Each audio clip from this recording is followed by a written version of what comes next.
Hello everyone. All of us know that India is the largest democracy. Thus, elections in India is inevitably one of the most important period for the entire country that comes once in every 5 years. It defines the trajectory of a nation and its place in the future. However, just a few months ago, our ex-president Ramnath Kovind suggested the possibilities of the one nation one election policy. This is a new policy that the NDA alliance truly supports. In fact, the One Nation One Election scheme was there in BJP's manifesto in the year 2014 and 2019 elections. Supporters like NDA alliance say that it can change the entire approach of a country.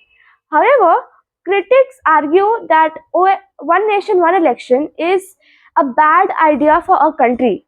Opposition leader Rahul Gandhi has called this policy an attack on the union and all its states. Also, other parties like AAP and DMK have been opposing this policy as well. So, what is One Nation, One Election all about? Well, the idea is to conduct simultaneous elections all across the country. All of you know that elections in the Lok Sabha and the state legislative assemblies are held differently. This is because they are held when their respective 5 years tenure get over, and these terms are different for every state, and these tenures are different for the country as well. They do not coincide with each other. So, the One Nation One Election proposal suggests that all elections, the elections to the states and the election to the center, they should be held simultaneously. They should be held all together. It suggests that citizens should cast their vote for both the national and state representatives at once, all together. Now, isn't this something very unique and new? Well, actually, it's not. The first general elections of the Lok Sabha and all state legislative assemblies took place in the year 1951 to 1952. These were simultaneous elections. Now, this practice of simultaneous elections resumed for three successive elections: 1957, 1962, and 1967.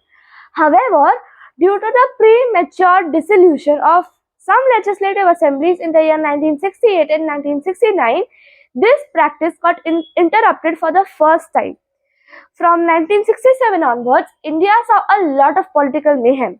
For example, in the year 1967, Congress lost elections in many Indian states such as Bihar, Punjab, and UP. Then, in the year 1968, President's rule was executed in UP just 1 year after the state elections.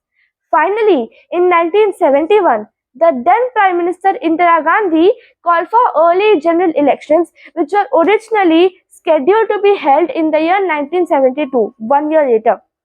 This broke the connection from the general election schedule to the state election schedule. Since then till today, we have been practicing the process of not conducting elections at the same time. Thus, one nation, one election is not a new concept at all. It naturally sees its existence due to political instability. However, the one nation, one election has its own advantages and disadvantages as well. In today's video, we are going to look at both the pros and the cons of this policy, and then by the end of the video, you can decide whether this policy is good for the country or not. And don't forget to post your opinions in the comment box below. See, let's start with the advantages. The first advantage is that India will overcome the inefficiency of the Model Code of Conduct. Do you know what's a Model Code of Conduct? The Model Code of Conduct is a set of guidelines or rules that is prepared by the Election Commission for the parties and candidates who are contesting for elections. The Model Code of Conduct regulates the activity and the working of these political parties and candidates during the elections.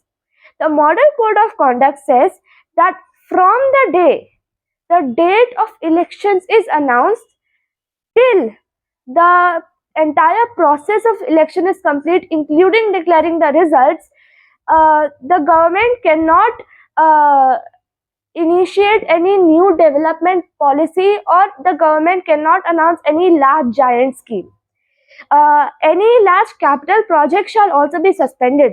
However, the development projects that were ongoing before the time of elections can continue during the time of elections as well. Similarly, when the state elections are conducted, the state government cannot announce any giant project. Now, this rule is there in the Model Code of Conduct to ensure that no political party tries to get votes during the election, because this will be unfair for the other parties. So, do you see this? If the government cannot carry out any development project, so for almost 4 months, no development is done both in the center as well as the state. For 4 straight months, the government is going to sit idle. Now, if we implement one nation, one election policy, this time of elections shall be reduced, and instead of the government sitting idle and not doing any work, the government will get more time to work. Thus, it will lead to the economic development of a country. The other advantage is that the one nation, one election policy can overcome the insane amount of election expenditure. Do you know India holds the world's largest elections? The 2019 elections had an expenditure of 60,000 crore rupees. It was the world's most expensive elections. In 2009, parliamentary elections costed us rupees 1,115 crores. But by 2014, this number had jumped up to 3 times, to 3,780 crores. However, if simultaneous elections would have been held across the country, it would have just costed us 4,500 crores. We could have saved almost 2,000 crores in election expenditure. And if there are more polling booths and more EVMs required, that will also add up to the election cost. So, thus, elections would become expensive. Now, the third advantage is that it could overcome something that's known as the government downtime. Government downtime is a very underrated concept. Do you know what government downtime means? This concept basically means the time the government officials will spend on election duty to conduct elections is the time they will not spend to govern the country. What's the main prioritized task of government officials? To help in the development of a country and to govern the country. So during elections, while working for the elections, they are actually going to waste their important and prioritized tasks in order to conduct elections. Also, civil servants are often pulled away from their regular duties to handle and calculate election logistics. So, with the implementation of one nation, one election, these important people will actually not waste their time in elections, but will spend their time in actual governance, and they will not take care of elections again and again. Now, these were the advantages. However, because of this policy, many people are against it. So, people do not support it because of many reasons. One of the main reason is that with the implementation of one nation, one election, there is a higher chance that the main apex top political party will win and will rule both the center and the state, thus sidelining the other regional parties. And these are not just my own words. A 2020 study by the IDFC Institute showed that there is a 77% chance that the top party will rule both the center and the state. However, when these elections are conducted 6 months apart, this rate falls down to 61%. All of us know that India is a democracy. In a democracy, all parties should get equal chance to participate in elections. Let the party be big or let the party be small. However, with one nation, one election, this will change, and the larger parties will have a higher chance of victory than the smaller ones. In fact, do you know that many countries such as Belgium, Brazil, and Sweden follow the practice of simultaneous elections? Even USA to some extent conducts simultaneous elections. But that doesn't mean that we are going to copy paste the same idea they use. See, we have to understand India is the most populated country in the world, and India is the largest democracy in the world. USA has only two main national political parties, the Republicans and the Democrats. But if we talk about India, there are six national parties, 57 state parties, and more than 2,000 unregistered parties. Also, with the implementation of one nation, one election, the national issues are going to overshadow the regional ones.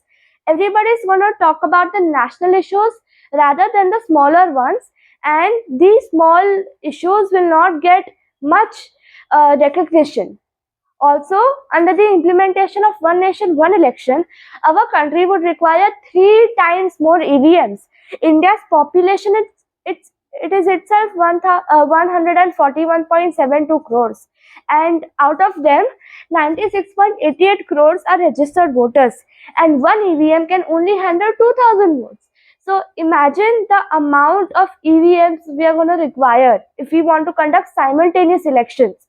Also, the Election Commission told the government that they would require an estimated 10,000 crore every 15 years to buy new EVMs. Additionally, it would be very difficult to educate people about one nation, one election. See, there are also poor and uneducated people who give their votes. So, how are you going to explain them what is simultaneous elections all about? Last time the simultaneous elections happened, that was in the 1960s.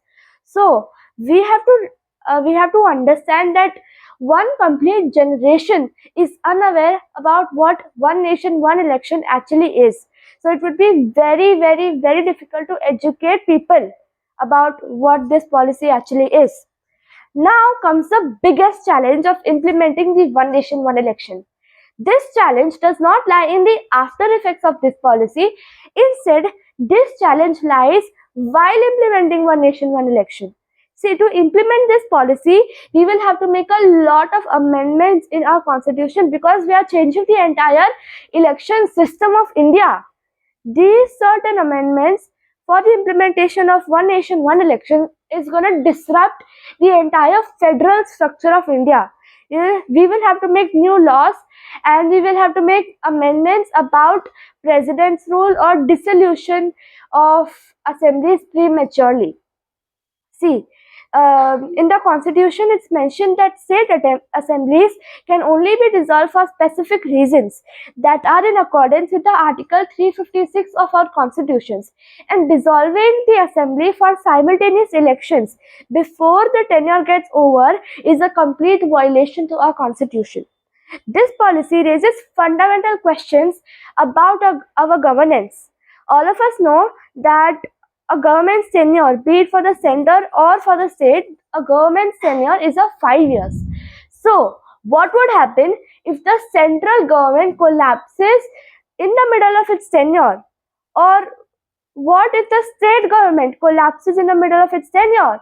Would election be held in all countries again, or would president's rule be imposed? We will have to make an entirely new set of amendments or even laws if we want to implement one nation, one election in the future. Now, what do you think about this policy? I feel that to implement one nation, one election, the government will have to ensure that the electoral and political things are not hampered. Even with the implementation of one nation, one election, the government should be able to function smoothly. If it is designed to benefit people in a good way, then it should not have any drawbacks. The government will have to ponder over and solve some major challenges. For example, making amendments in the constitution without causing harm to our federalism, convincing and educating people about what this policy actually is, teaching the election commission to handle election logistics, as this is a complete new way of conducting elections for them as well. The government will have to ensure that the local issues are not being overshadowed because of the national ones. The government will have to ensure that all political parties get equal chance of winning.